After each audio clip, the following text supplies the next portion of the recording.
Hello, everybody, and welcome to the Littlefellas Sports Podcast. And here we had to talk about the Premier League of the last, let's say, 10 days since the last time we spoke about the Premier League. And to talk about the recent happenings in the Premier League, I've obviously got three guests with me today. All three have been in the show before. So, welcome to Krishna, Narayanan, and Hari. Welcome, lads. Thank you for having us. All right. So let's just straight delve into the matter. We have to start off with Liverpool. Obviously, the game happened last night, and their 4-year, 69-game unbeaten run at Anfield finally came to an end at the hands of Burnley out of all clubs. And so we just start off with Nars first. So Nars, what do you make of Liverpool's recent form? They've played their last 5 games. They've scored 1 goal. They've had 0 wins, and their Anfield records also broken. So what's happened to Liverpool recently, and what do you think is the reason for that? I think the only positive from this is that Chelsea's record is still intact in regards to the unbeaten run. But talking about Liverpool, as you said, they have been really poor in their final third play. Actually, they have actually scored only 1 goal in the last 5 games. Actually, I have never seen Liverpool play this badly in attack. They are in a very bad form, and they are finding it difficult to break down teams. So against Southampton also they lost, and the defeat unbeaten run should have come to an end against United. Unfortunately, United weren't able to beat the Liverpool defense, owing to Alisson's good saves. But unfortunately, he was the one who conceded the penalty last game, and finally, Liverpool's unbeaten run came to an end. I think it's basically like bad squad management by Klopp. He actually played a lot of first team players against I think in UCL in that irrelevant match, and he borrowed a lot of their players. Afterwards, he tried to manage them, and I think it backfired. Basically, they lost a lot of players through injuries. Mm, Surprisingly, they were actually good after losing a lot of players in December. But their wheels fell off from the wagon in the right moment. So I think that's all I have to say. Anirudh, I think you are in mute. Yeah, I think it's fair to say that no one really expected Liverpool to go on such a run. I mean, after their thumping win of over Crystal Palace 7-0, I mean, they got guys like Salah off the bench and still they won so comfortably. Everyone thought that was when Liverpool were really going to kick on and progress with their season because they had just beaten Spurs with a very late winner as well. And you'd have thought that that would give them the momentum to push on and really build some run of build a serious confidence and then try to take a lead when it comes to the top of the league. So it's obviously not transpired that way for Liverpool, and things aren't really looking good. And Jurgen Klopp certainly isn't the happiest man at the moment. He's complaining and moaning about a lot of things, and even yesterday during the game itself at halftime, he fought with Sean Dyche for some random reason. So it's pretty clear that he's not taking this very nicely at all. So coming over to you, Hari, what do you feel Liverpool can potentially do to turn this around? And at the moment, they're 6 points behind United, and if City win their game in hand, it'll be 7 behind in terms of top of the league. So 7 off the top of the league. So, do you think Liverpool can still turn their season around? And what do you think really they can potentially do to turn things around at the moment? Um, let's see. Uh, speaking for Liverpool, it's going to be hard. Like when you say 6 points behind, 7 points behind if City win their game. Um, but you know what? I still think Liverpool are on for the title race. United don't seem to. United. I really pray United get a bad run of form, and they lose their momentum, and it's just like I just want to see how long United can carry on with this good form. Liverpool are still very on. I mean, they're finding it difficult right now, but again, they're the champion team. They're defending the cup as well. They will fight back. They will figure it out, and I trust in Klopp to do that. He's still a good manager. It's not this 5 games, the last 5 games that define his career. So I think Liverpool will still fight back. 7 points again. It's Liverpool. Previously, like 2 years, 2 seasons ago, they've choked a 9 point lead, and so I would not be surprised if Man City with Kevin De Bruyne out and United with just the fact that I'm hoping they run into a bad form. Liverpool can always catch up anytime. Yeah, I mean, one bit of confidence you can say for Liverpool is in the last couple of years, obviously, they've been a ruthless winning machine, right? They've pretty much won every single game. They've got 99, 98, 99 points in two consecutive seasons. And even at some point, even right, I mean, it has to happen very soon because we're already past the halfway mark of the season and it has to start now. But there is something they can fall back on, which is something a United don't have, right? Because it's been a few years since they've been in this position, and it's something they're doing for the first time in many years. But Liverpool have something which they can fall back on. But obviously, 6 points is already a pretty significant gap, and I think they need to get going very soon. They've not got a very easy run of fixtures to come in terms of Spurs and West Ham. We have two teams who played relatively well in recent weeks also. So coming over to you, Krishna, how do you see Liverpool's next few games going? Because they're playing first Spurs and then West Ham after that in the next week. So how important are those two games, and do you think Liverpool can get 6 points? I think Liverpool have actually put themselves in a spot of bother here because, as you mentioned, some of the fixtures that they have lined up in the next 5 games, I would say they are actually tricky fixtures compared to what Liverpool had in the last 5 games. So, in that sense, I think it's important that Liverpool are able to find their goal scoring form because that has been a major cause of concern in the last 5 games. They haven't scored the goals at all, and that envious strike force of Salah, Mane, Firmino has not clicked. So I guess they go into a slightly tougher run of fixtures in the next 5 games, and we're seeing that their table neighbors are actually having some easier fixtures. You look at United. United have, I think, 2 to 3 easy fixtures in the next 5. Same goes for City. So I think their neighbors do not have the same amount of toughness in the fixtures compared to Liverpool. So I think that puts Liverpool in a spot of bother. And as you pointed out, already 6 points behind United. I can only see this getting worse. What can Liverpool do to stop the dud? Well, I think they probably have to. They just have to get the goals. I think the moment they start scoring goals, you can definitely bank on the defense to make sure that the opposition doesn't make any inroads. So my guess is they have to get that creativity back. We all thought once Alcantara came back, the creativity would also come back, but that hasn't been the case. The major point of success for Liverpool in the past seasons was their fullbacks giving all the assists, and I think this season, compared to Robertson, TAA has totally fallen off. Alexander Arnold, I think he's a shadow of his former self. I am low key, even though I'm comparing him to a left back like Emerson Palmieri, he's giving me Emerson vibes at the moment. So, in that sense, I think Robertson and TAA not providing the creativity is a major flaw. And to be very honest, I think the absence of VVD hasn't hurt them much. It is more to do with the absence of creativity in midfield and up front. Yeah, I mean, of course, a lot of the creativity does come from the fullbacks, and if the fullbacks aren't at their very best, I think they will definitely struggle. I mean, Salah, Mane, Firmino, they've been, if not the best, one of the best front threes in the last couple of seasons, and without doubt, they've got undoubted quality. The number of goals they've scored and the trophies they've won for Liverpool. Of course, as you said, at the moment things aren't going great for Liverpool. And you mentioned about 6 and 7 points. I think it's very important to note that Everton have 2 games in hand and are just 2 points behind Liverpool, and the Spurs also have a game in hand and are just 1 point behind Liverpool. So if they win in their games in hand, Liverpool could go as low as 6th as well. So it's kind of crazy because just a couple of weeks back they were at the top of the league, and right now they could potentially be 6th. Probably shows how quickly things can change in this season because it's been a crazy season, and not often would you say that a team with 41 points would be at the top of the league at halfway point, right? So it's a little bit of a crazy season.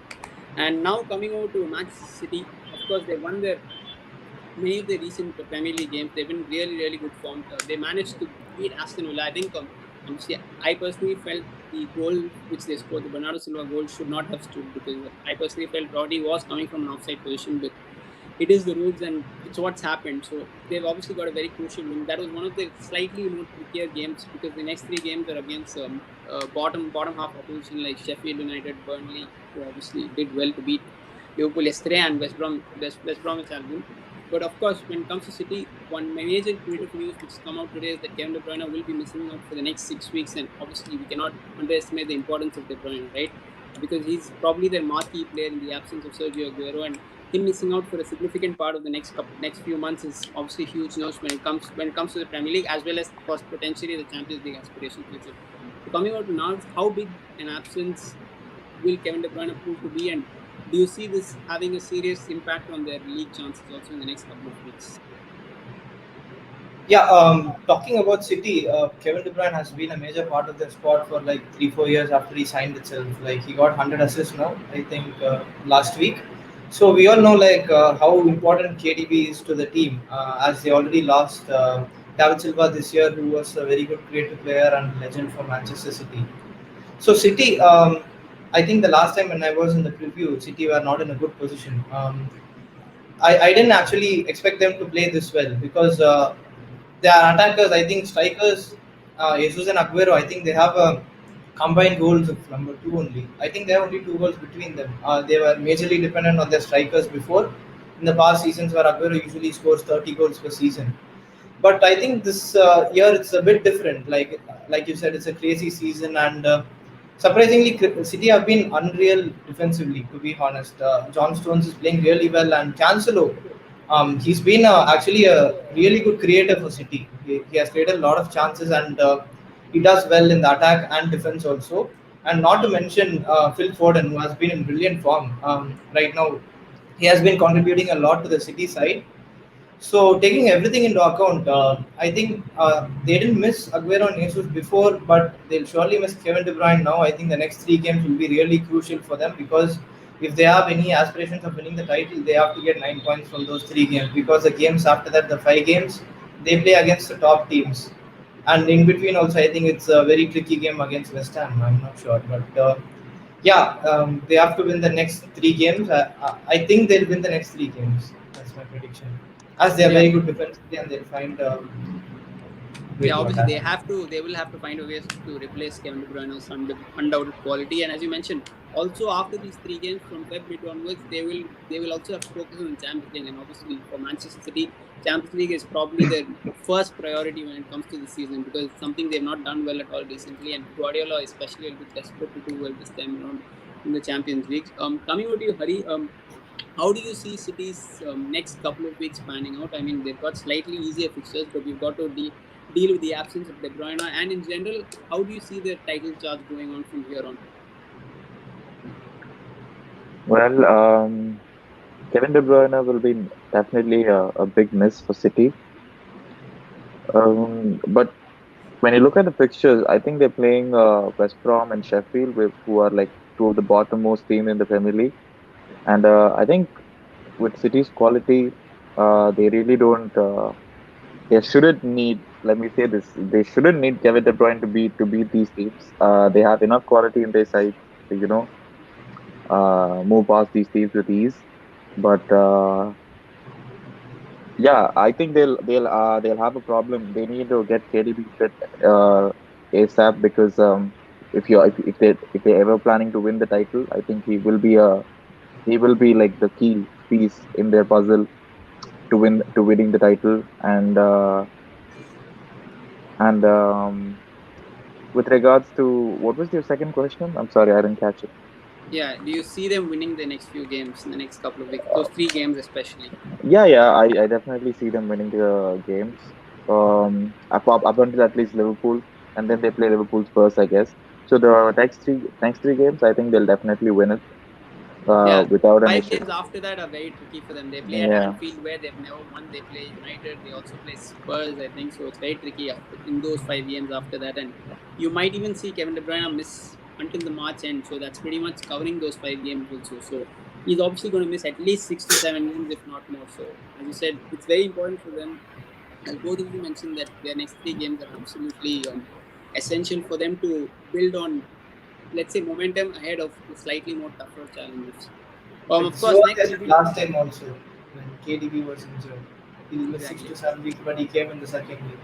I mean, we have to take his words by face value at the moment. So, based on that, he may not be available till the end of March, and end of February, and if that's the case, I think City will definitely, at some point, definitely miss him. Even if it's not in the next 3 games, in the games after that, especially games against Liverpool, Spurs, and even United, if he's out till then. So, he's obviously their most important player, and Guardiola will definitely have a a plan. He'll have to have a plan to replace his quality in midfield. Coming over to the current leaders in Manchester United, if you asked me in February that come January end, I'd be saying United at the top of the league. While I would have said I hope they are, I wouldn't really say that I expect them. I expected them to be top of the league. So coming over to you, Krishna, United obviously have got 13 points in their last 15, and the only drop points obviously came at Anfield, which, I mean, if you say that Bruno Fernandes and Paul Pogba had serious chances to win the game, also thanks to Alisson's brilliance, they managed to. I mean, they only managed to get a draw, but anytime you will say that Arsenal will. I mean, Anfield, a draw at Anfield is obviously a good result. So, considering United's recent form and the fact that the next few fixtures are against the likes of first Sheffield, and then they have obviously got to play Arsenal away next weekend. So how do you see United in the last couple of weeks, and do you genuinely believe that United can sustain this challenge at the top? Personally, it's definitely not pleasing to talk about United's run as a Chelsea fan, but situations are that I'm actually forced to talk about United's wonderful run. Taking no credit away, I think United have been splendid. It is really impossible to sustain the same, the winning run for 8 to 10 games straight. It doesn't come. You can't scam your way to 8 to 10 wins. I don't think that's possible in football. You should have played well to earn these many points at this particular stage of the league. I think after 19 game weeks, United are definitely well poised to go the distance, and the the the results that Liverpool are drawing, I think it's good from United's point of view, because the gap, how far the gap widens, it gives them more leeway and say a cushion to make sure that even if they string up a couple of bad performances, it won't affect them much in the table. I think United, more than worrying about Liverpool, should start worrying about City, because I think City are the ones that many have picked to go the distance and lift the title this season.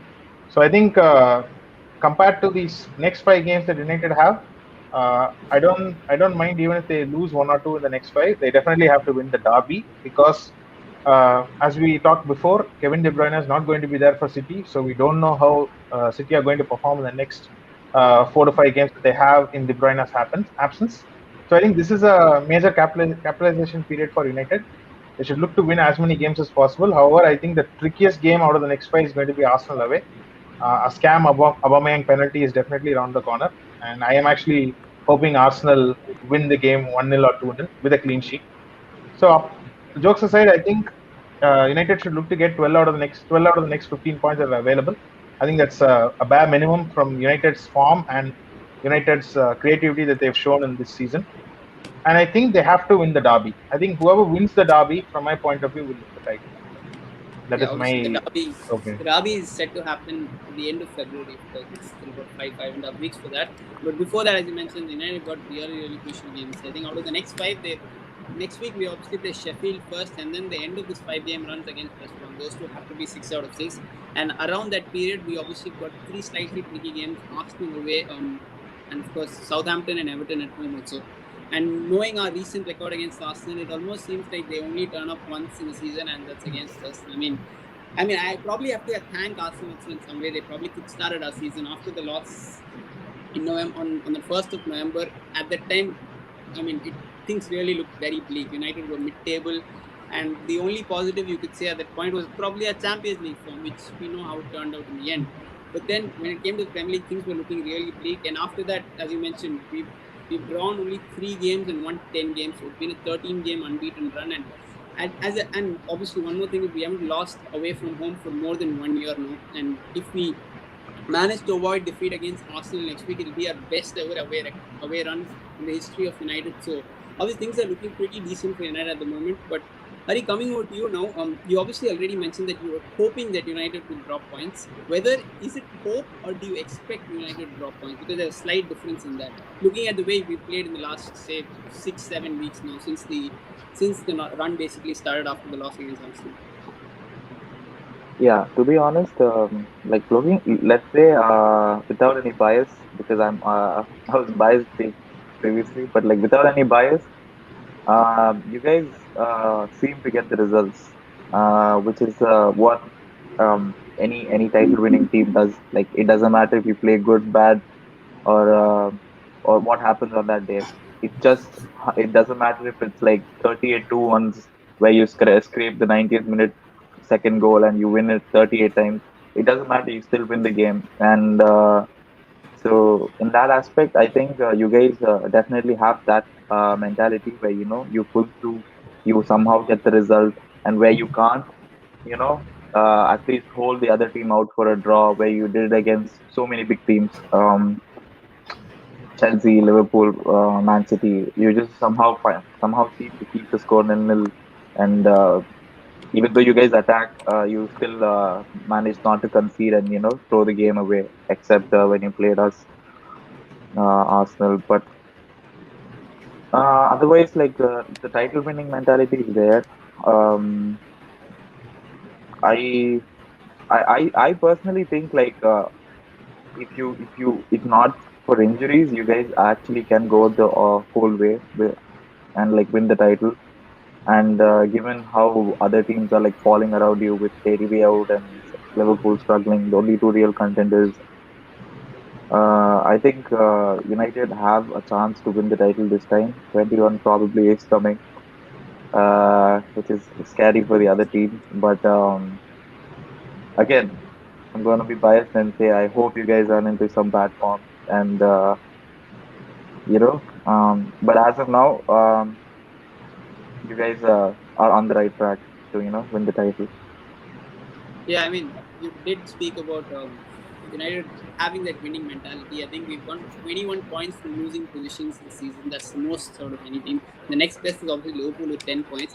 And almost every single away win of ours, like, except for Burnley, have actually come after we go one goal or even two goals down. I mean, in games against like Southampton also, we were 2-0 down, one with a very late winner. So obviously, in terms of mentality of trying to get the win no matter what, that's obviously a positive. But at the same time, I think I agree. There's still a long way to go in terms of the season because we've still got to go to away. Go to away grounds like Arsenal, Spurs, Chelsea, City. All these games are also pending.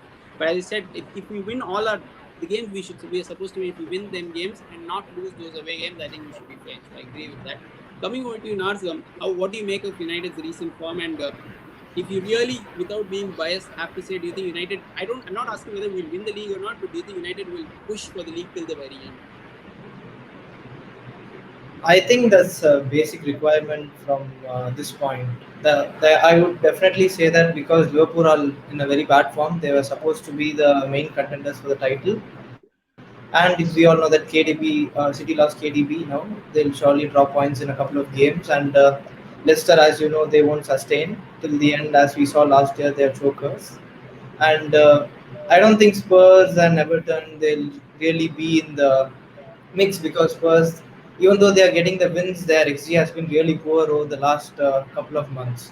They haven't been creating that much chances. But talking solely about United, United have been in a really great form. The main reason for them being in the top of the table is their away form. I would say they haven't lost in a year.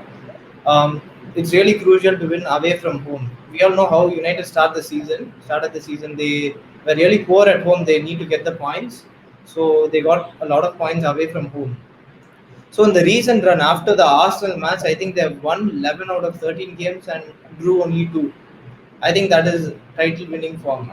That's really good form, and they've had luck with the injuries, and they haven't had many big players injured, but they're doing really well. Like Bruno carried them through October, November, and December, and surprisingly, Pogba is turning up right now when Bruno is not playing really well. I think this is the best I've seen Pogba play after joining for United. Um, so taking everything into account, I think it's basic that United push till the last week. Um, I think that's my expectation from United.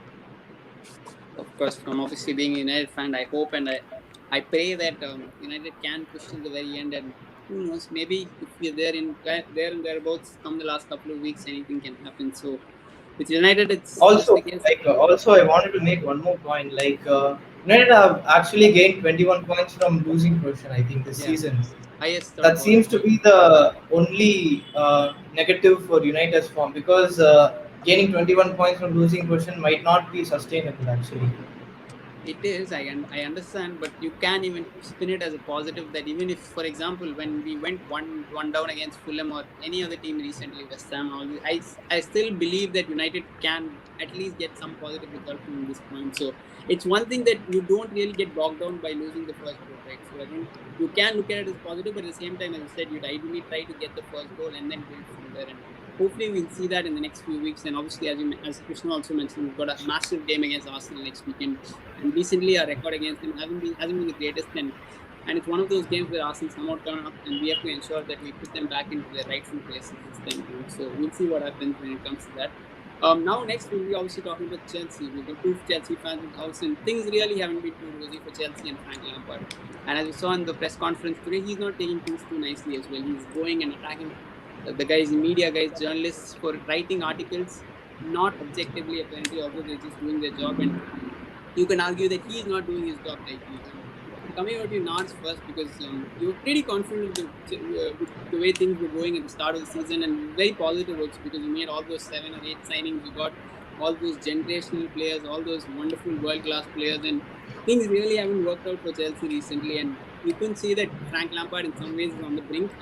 Anytime, even if you lose 1 or 2 games from here on, you could see rumors that Lampard may lose his job, and that's pretty significant because at the start of the season, the hope for Chelsea was to push, even if they don't win the league, to push till the very end and hopefully compete for the league. But at the moment, you're 9th or 10th, and things aren't looking positive at all. So what do you make of Chelsea's recent run, and do you think Lampard can save himself basically in the next few weeks? We've got a couple of tricky fixtures coming up.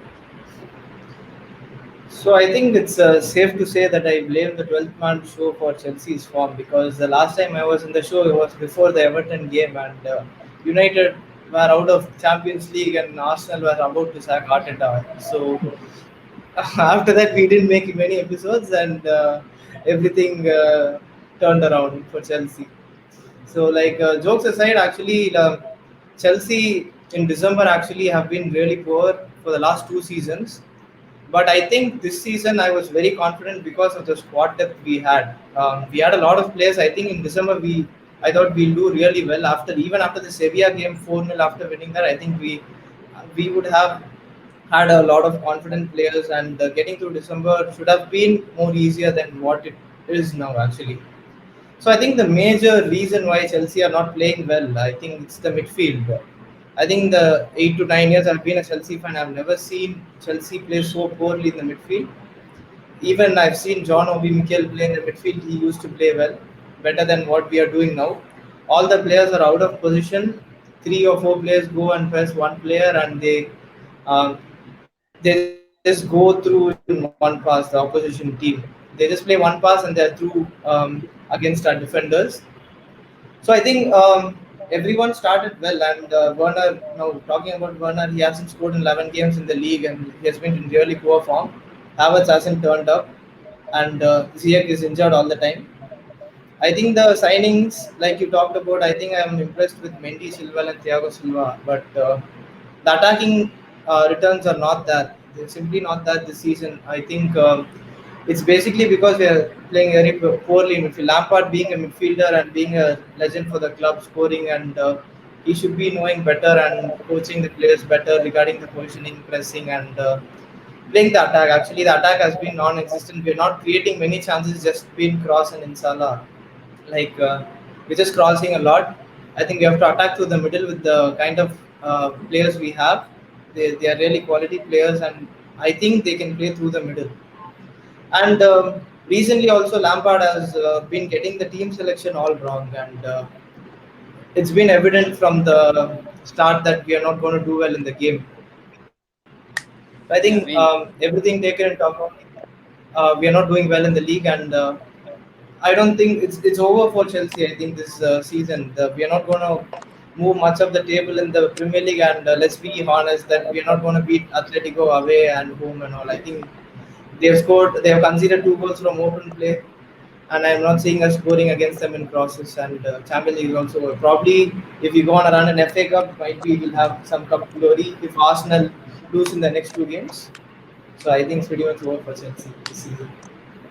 I mean, after hearing all the positive words in the period of August, September, and the confidence from Chelsea fans, I think it's nice to see some humility from them. I think they thought that after signing 8 players, they walked the league. So, I mean, I didn't expect Chelsea to do this badly either. I thought it'll take time for the players to settle and for Lampard to try to integrate all those players into the team. But at the same time, I think Lampard's doing well before well below what's expected. And coming over to you, Krishna, quite simply, apart from Mason Mount, do you think the Chelsea players are playing for Lampard? And let's just say that, do you think Lampard's long-term future is at Chelsea?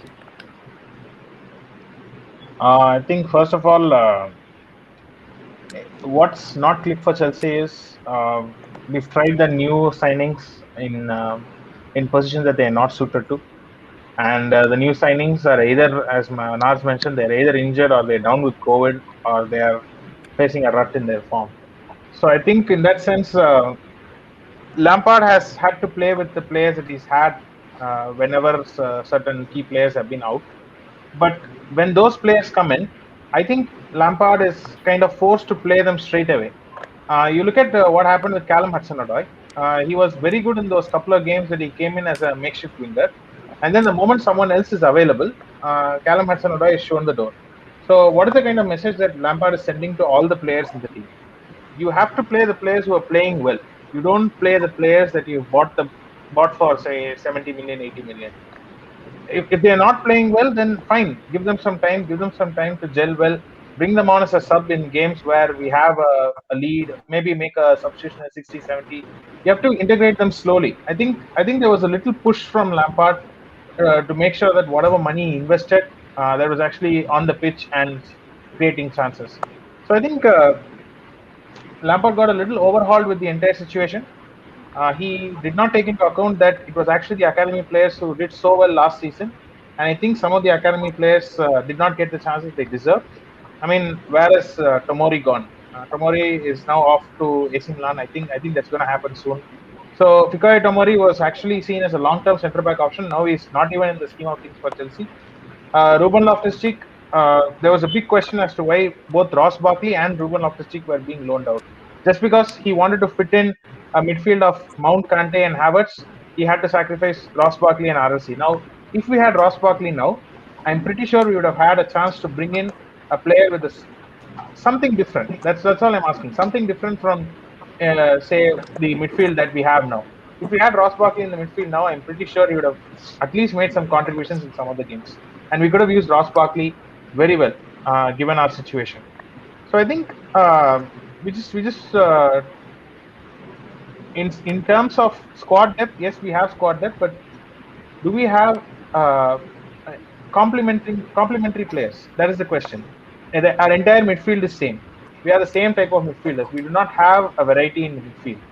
If you look at our attackers, well, Giroud and Tammy Abraham are of a kind, but then if you play Werner, you cannot have a target man. So then what is the point of having Reece James and Chilwell putting in crosses? So I think not just the positions, but also the crop of players at Chelsea, they seem to be very similar. I'm not sure who to blame for this, but at the end of the day, I think the lack of variety in the squad is something that's hurting us. Squad depth is different from lack of variety in the squad. I think other teams have it. Chelsea is currently lacking in that particular factor. I actually completely agree with what you said. In terms of Chelsea players complementing each other, I think some of the signings you made also. I mean, I don't know in what world Chelsea thought they'll be able to fit in the likes of Pulisic, Kai Havertz, Hakim Ziyech, Timo Werner in one team. Because if you look at the way they played in their previous club, both Pulisic and Werner try to come off the left. That's where they're best. And with Havertz and Hakim Ziyech both come off the right. So we're trying to fit all of them in one attack. Why will someone like Mason Mount who's doing really well, someone like Tammy Abraham and Callum Hudson-Odoi who are very good talents as well. But I think Lampard, as you said, is a little bit caught up in trying to fit in all his big money signings because he has to justify spending all that money on those big money signings. At the same time, he's trying to find a balance with the guys who he already had from previous seasons. So I think it's a little bit of a mess. I completely agree with your words. Yeah, that's it. Yeah, Hari, how much have you enjoyed Chelsea's recent run, and do you think it's very simple? Yeah, the last time I was on the show was just before our game, where we know what happened. We turned it around for the last couple of weeks, but especially on that day, a few Chelsea mouths, were running high, and it felt really good to put them in their place. We were possibly one of the worst teams in the league, and to beat them at our home, it felt really special. And what ensued after that, I'm really happy that the media attention has turned away from Arteta being sacked, and now some other manager is being in question and facing the same thing. It's pretty much what we faced for like a month, where game after game, you just feel like we're gonna go lose, whatever it is. It doesn't matter who we start. It doesn't matter what we play. We're just gonna go lose, and it's the same way with Chelsea, where you just go, you watch them, and you look like, okay, we know what's going to happen. The ball's going to come to Reese. He's going to spam crosses, and Werner is going to look like a fool at the back post. That's what's going to happen in the Premier League. Uh, I really enjoyed their run as an Arsenal fan. I don't feel bad at all. Like I don't think I'd have to feel bad. It's good to watch your rivals not do well. It's just not. It's just a good thing. That's absolutely fine. uh, yeah, that's how I feel about Chelsea right now, because Yeah, I think and I think like especially because of that game, where we came into that game, and few of our friends here did not give Arsenal much of a chance, and I love it. I love that Chelsea are in some ways The that facing. guy who probably the even guy if who did guy who didn't give Arsenal a chance is not here, so we have to take the brunt for it. Yeah, it is what it is, mate. yeah, I think with Chelsea, I think things are really looking tricky. Lampard's pretty much going from a game-to-game basis. Some of us thought, I mean, I genuinely thought that he'd definitely be under huge pressure after the Leicester loss, and who knows, he still may be under pressure. But the next week's obviously massive because even one loss could pretty much pull the trigger. And we know about Roman. That's how he's been for more than 15 years, and the fact that he's having this much patience is probably due to Lampard's legacy as a Chelsea player before more than his credentials as a manager. So things are not looking great for Lampard, and things have to change very quickly if he's to sustain any longer in the job. We spoke a little bit about them, but let's focus a little bit more about Leicester. So Leicester obviously were after beating Chelsea in that game, they were temporarily top of the league. After that, they obviously got pushed down after United and City won their games also. So coming to you, Naz, do you think Leicester will challenge for the league, or let's say even top four, or will it turn out to be something like what happened last season? Because they've got Europa League also coming up, and I think they'll focus a little bit on the Europa League. But they'll fancy their chances to win the Europa League more than the Premier League, right? So, how do you see their, let's say, next few games going? They've got slightly tricky games. They play Everton, Leeds, all these there also. So, what do you make of Leicester? Yeah, so talking about Leicester, they've been doing really well. Like last season, they've started really well the first half of the season. So they were in third position, I think, last season, and they followed off in the end. But you definitely have to give credit to Brendan Rodgers for building such a side. They actually have a really good side. I think they have the quality to compete in both Europa League and the Premier League. But I think the one tricky thing is that Vardy is out for a month, and now they've been getting goals from players other than Vardy. But I don't think that's the long-term solution because Vardy has been a big part of Leicester's legacy. He has more than 100 goals for Leicester.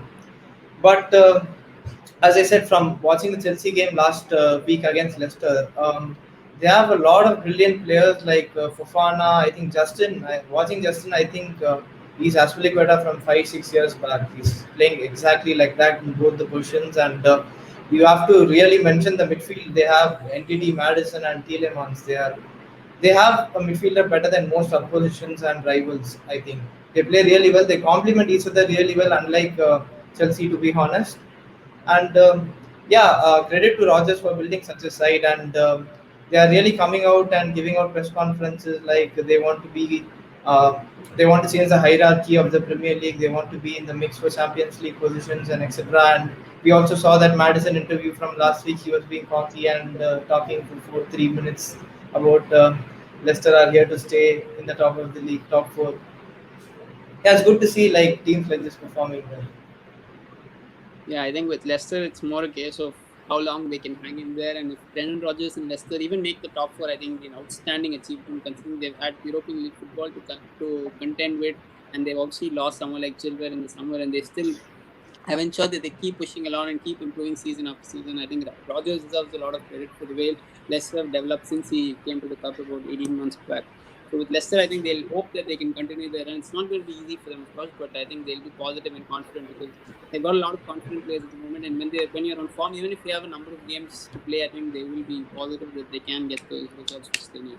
Of course, now we've got to talk about Arsenal. We've got Arsenal fan because the last time we spoke about, as you said, it was before the Chelsea game, and that's pretty much where things turned completely for Arteta. Back then, you were on the brink of the relegation zone, and things were looking really, really bad. Much worse than anyone could have expected it to be, and things have obviously been really good for you guys recently. You've beaten the likes of Chelsea, West Brom. Even last week, you got a really good win. So, and you're also playing well. Obviously, Arteta has kind of integrated young players, and he's playing the likes of Bukayo Saka, Emil Smith Rowe, guys like Nicolas Pepe, Willian. All these guys are obviously not playing too much, and I think Arsenal, you can say, are pretty much having a fresh lease of life after the Chelsea win. So, Hari, how positive have you been about the last few weeks, and do you think this can continue? Because slightly more trickier games are coming up. We've obviously got United at the end of next week, and how do you see the rest of the season panning out? But in general, what do you make of the last few weeks? Because things have really turned around for you guys. Yeah. So from an Arsenal perspective, we needed it. We needed it more than how do I say it? Like it was not. It was not that. It's good. It was necessary for us to perform this way. Um, I'm very happy with the squad. I'm very happy with Arteta. I'm very happy with the club for sticking with him and backing him. And even 1 week before the sacking talks about sacking, the club came out and clearly gave out a message saying we are backing him. He's our guy, and which I think the club is doing a good job of being transparent with the fans. And ever since coming to the football side of it. I think the key difference is the personnel that are being fielded on the 11. Um, I think Emil Smith Rowe is a breath of fresh air for us. He's the we've been crying out for so many media, so many pundits have been crying out for Ozil to start. Where it's clearly what we are missing. It's a number 10. We have nobody in between the lines. Somebody just please play Ozil and I'll come to Ozil Odegaard later. season. Huh? Odegaard Yeah, we'll season. come to the transfers again. So it's good. It's a very very good thing that Emil Smith Rowe is breaking out at the right time because he's someone who the club have always had high hopes for. He's been sent out on loan to Leipzig and Huddersfield, and he's been gaining experience there. And finally, I think it's his time to shine. Even if he's not your Ozil level player, he's just there helping out the team, and I think that's a very good thing. And we've also had Thomas Partey back, which is almost like a new signing for us because he's been out for what I don't know. He's been out since we signed him, and I don't really understand. I think that was like a major thing missing in our when we were in a very bad form when we had to field Elneny and Ceballos in some games, which I feel is pretty underwhelming for any Premier League level.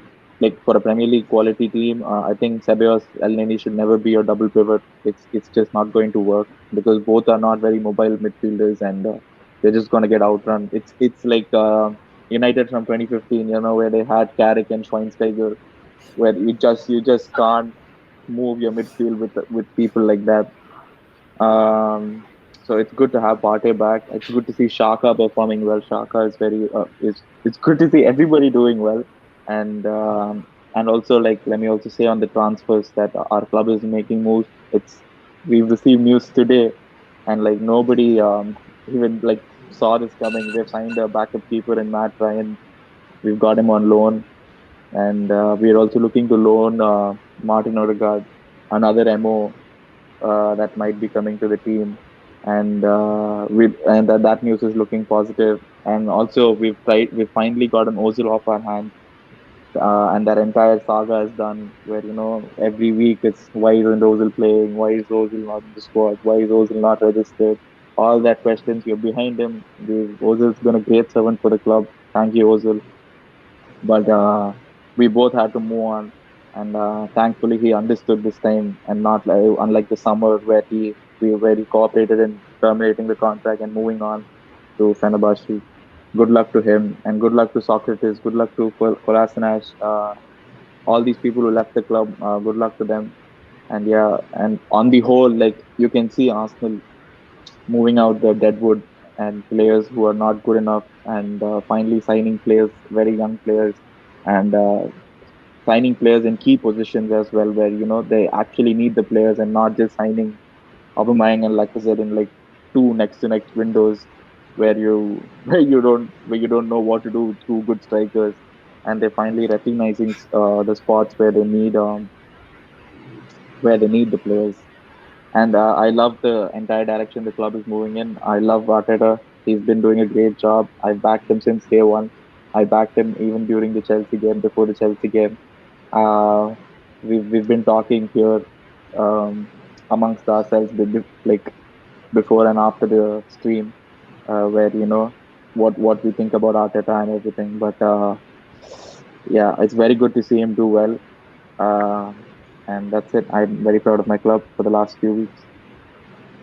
Yeah, obviously positivity is flowing completely in terms of your recent results, recent performances, players playing well, and as I said, couple of transfer news also with you guys signing a backup keeper, and the news that both Ryan Bertrand and Martin Odegaard could be done in the next few days. So I think things are looking pretty positive for Arsenal, and realistically, I think they can even push for the Europa League spots. I don't know if they'll be able to push for the Champions League, although it's not out of their reach in terms of it's just like Yeah, 7, 8, we're 9 what points. 6 points behind Liverpool, I think, if I'm not wrong, 6 or 7 7 points. and yeah. Yeah. So it's So if probably not Liverpool, completely out of reach. So, but still, I think realistically, Europa League spot is probably what Arsenal could aim for. But still, I mean, there are a couple of tricky games, and also we have the United game. We'll talk about that next week, I guess. yeah, definitely. So, yeah, so I think things are looking good for Arsenal, and I think for them, they'll just hope that they can continue this positive run of form and build on this.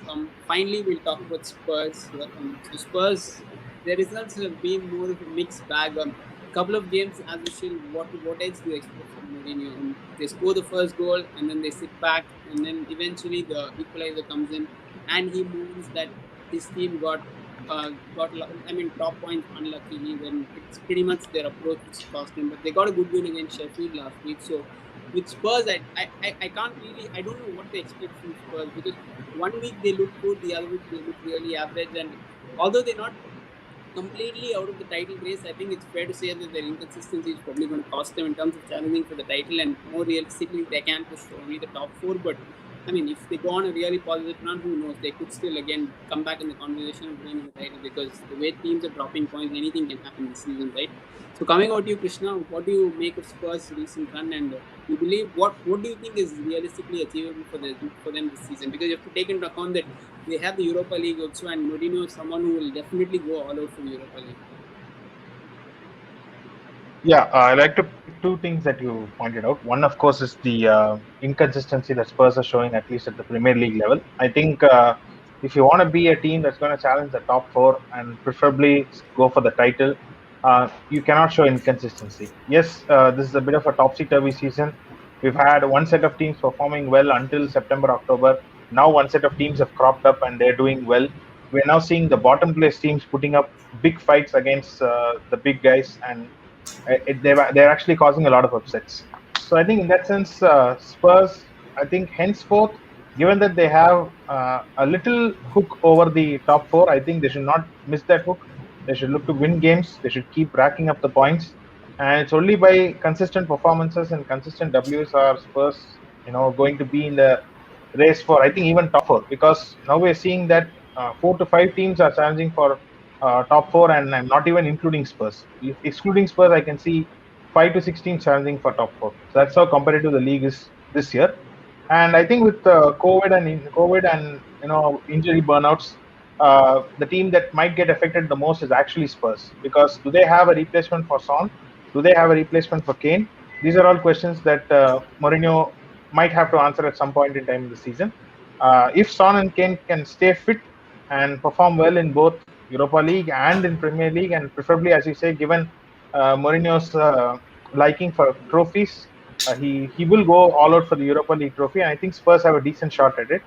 But I think if Spurs have to do well in the PL, they need Son and Kane performing week in, week out. I think that is something we've established. Their defense looks solid. It is looks solid enough even against top teams. But I think Spurs defense hasn't been tested that much. I think we need a good potent attack to test the Spurs defense. So far they've held up, but I think as the games go on and let's say they face a couple of injuries, do they have backups in defense is another question.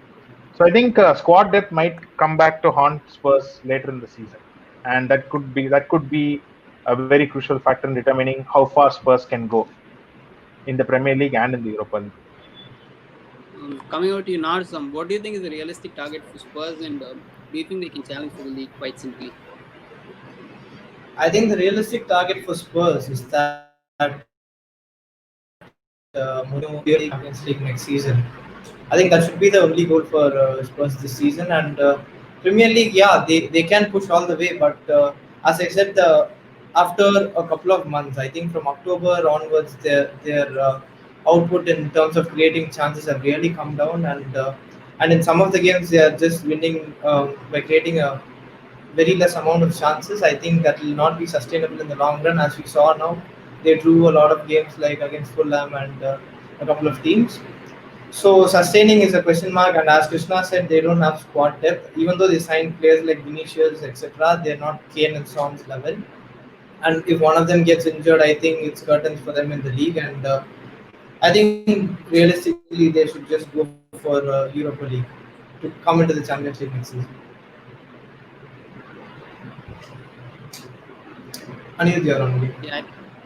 Yeah, I think it's fair to say that Mourinho and Spurs will be hoping that they can go on a positive run, because even if you go on, say, 4 or 5 game winning run, you could definitely get back into the title conversation. If not, be very close on the brink of being at the top of the table also. But with Spurs, it's a case of consistency and whether they can manage their European as well as their Premier League commitments at the same time. Because as we already mentioned many times, I think Mourinho he loves the Europa League, and with Spurs, I think they are more desperate to win any trophy than just say for the Premier League. Because if you look at someone like United, I can very well see United throwing the Europa League somewhere at some point, or at least playing weekend teams. But with Spurs, I think they will pretty much try to go all out for each competition they play in. Finally, as we wrap it up, we'll just quickly predict the midweek fixtures of next week. I'll read out the fixtures. Each one of you just give their predictions. We'll start off with Southampton against Arsenal. Now, what's your prediction for that? I'll go for Southampton. Krishna? Yeah, I think it's going to be a Southampton win. James Ward-Prowse free kick. And Hari? Yeah, I think it'll be an Arsenal win, 2-0 to Arsenal. I think it'll be a draw. I think Southampton are a good team, and I think Arsenal also. Arsenal, I'm not too sure about them away from home, so I think it'll be a draw. The next game is West Brom against Manchester City. West Brom got a point the last time they played City at the Etihad. So starting off with you, Hari, this time, what's your prediction for West Brom against City? West Brom City, yeah, it'll be a City win. They've been good defensively, so I think it'll come with a clean sheet, so something like 2-0 or 3-0. Nars?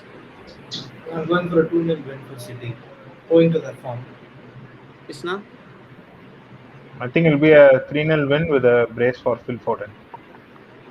Very specific predictions there, and probably more out of hope than expectations. I think Big Sam can pull one out of the bag, and I hope and pray for it. So we'll see what happens. The big game in some ways for Frank Lampard and Chelsea. Chelsea are playing Wolves, very tricky. Wolves also haven't been in the best of form this season, but still always a tricky game against Wolves. So we'll start off with Krishna this time. The Chelsea against Wolves, will that be Lampard's last game, or how do you see it going anywhere?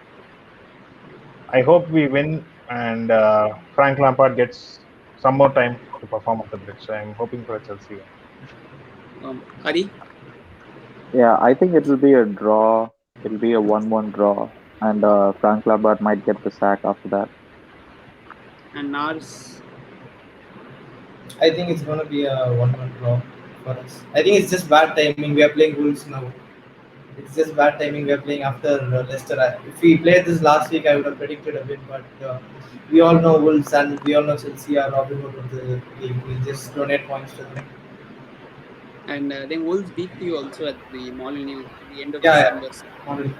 So I think it'll be a draw. I'm not sure whether Lampard will get the sack for a draw or anything, but I think it'll be a draw. I think Chelsea won't probably have the confidence to go out there and play their football. At the same time, they'll also be wary of the fact that Wolves have the threat on the counter, and I think it'll be a very cagey game in some ways. The other one very interesting game is Everton against Leicester. So Hari, quick prediction for that. Everton versus Leicester. Everton recent times, I think they've gone under the radar. Nobody's seen them like outperform anything. Like they've not, it was clear like in the beginning of the season how good they were, but right now I don't think, especially with Leicester doing well, but they have a Vardy injury. But I think the Leicester still have enough in them to take it over the line. So it'll be a 2-1 to Leicester. Fair enough. Narbs I'll go for 2-0 for Leicester for this game. and Krishna.